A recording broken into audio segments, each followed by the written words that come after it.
greatest threat to your legacy isn't weakness, it's strength.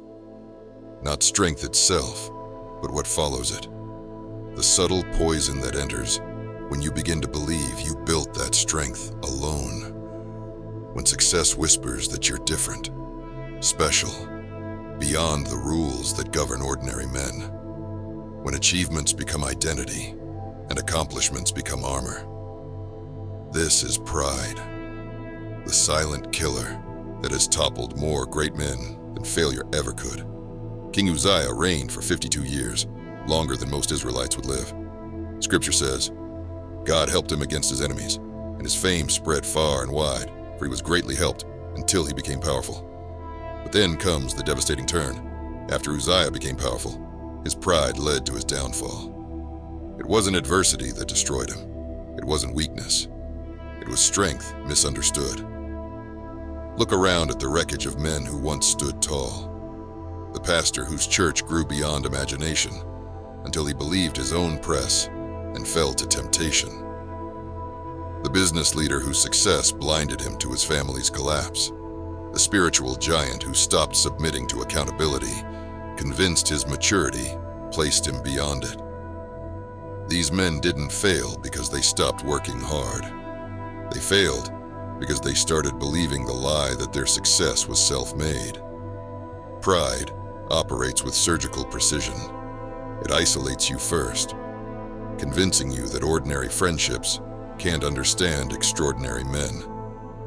It numbs you next, building calluses over the conscience that once guided you. Finally, it blinds you until you can no longer see the cliff edge directly in your path. Solomon, the wisest man who ever lived, warned repeatedly, pride goes before destruction, a haughty spirit before a fall. Not might go, not could go, goes.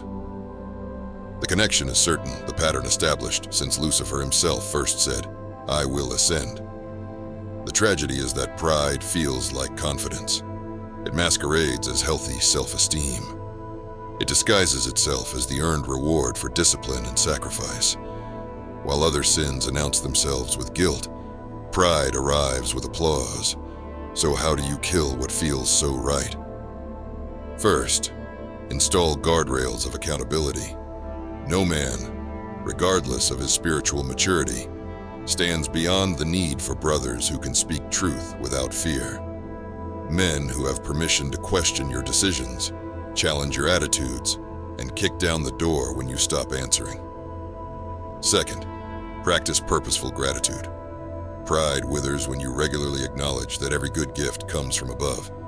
Your talents, given. Your opportunities, granted. Your very breath, a daily mercy from the God who could recall it at any moment.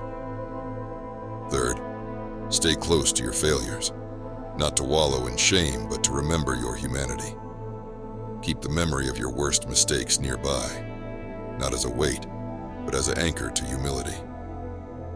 When pride begins to whisper, let these memories remind you of grace received when you deserved judgment.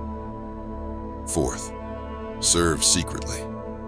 Find regular opportunities to work without recognition, to give without receipt, to build without a nameplate. Pride feeds on applause and starves in silence. Remember Nebuchadnezzar. At the peak of his power, walking on his palace roof, he declared, "Is not this the great Babylon I have built, by my mighty power and for the glory of my majesty?" The words were still on his lips when his sanity was stripped away. His pride turned him from a king to a beast. This is what's at stake. Not just your success, but your sanity. Not just your platform, but your soul. Great men are not those who never face pride's temptation, but those who fight it daily with deliberate humility. Men who understand that their strength exists not to elevate themselves, but to serve others. Men who recognize that the higher God raises them, the lower they must bend. You've worked too hard to let pride destroy what discipline built. You've sacrificed too much to let arrogance steal what obedience earned. You've come too far to fall now. Remember, God doesn't need your ability. He needs your availability. He's not impressed by your strength. He's moved by your surrender. The most powerful position for any man is not standing tall in his own might, but kneeling in recognition of God's. Kill pride before it kills everything you love. Your legacy depends on it.